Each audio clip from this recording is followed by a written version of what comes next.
Mr. Mayor, you served in the legislature for quite a while. Obviously, the legislature was not formally on trial, but was de facto on trial during this probation thing where John OBrien, former commissioner of the probation department, 2 of his lieutenants were convicted of a variety of crimes. Based on having served in the legislature and observing the trial, I know you weren't in the courtroom, I know you weren't in the jury, was John OBrien guilty of a crime? You know, that's a good question. I don't think so.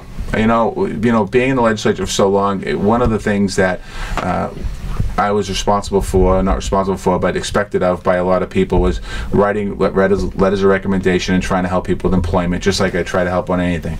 And I think what's happened here in this particular case, it's sad for the legislature trying to get out from a couple dark clouds that they've been under for a decade now, trying to move beyond that.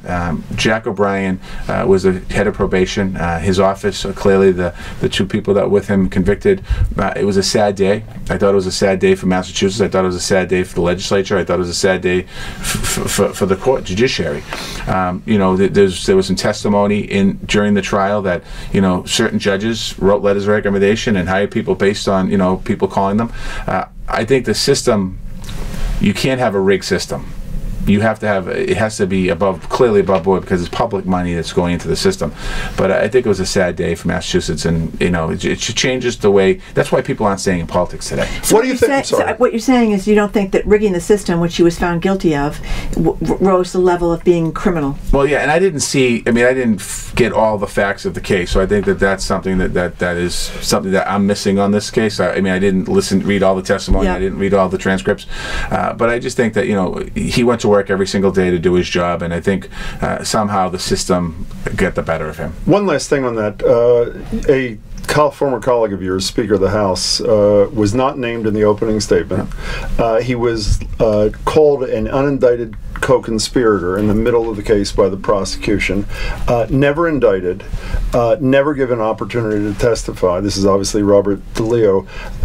What do you think of the behavior of Carmen Ortiz in the U.S. Attorney's Office in this case, vis-a-vis people like DeLeo? Well, I just think this whole case seemed a little bizarre the way it was unfolded, and even I think, you know, in my comment, what I read about the judge in the beginning, it seemed like he wasn't sure about this case, and I think that the jury's questions, you know, they asked 100-something questions after the case was over.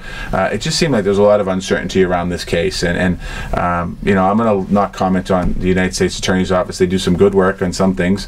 I just think that this case, it's just you know, it seemed like it was an easy target to target the whole legislature, and I've never really heard the comment before, an unindicted conspirator here. I'd never heard that term before, ever. So I just, you know. You hope you don't hear it in the future. Let's squeeze in one more call.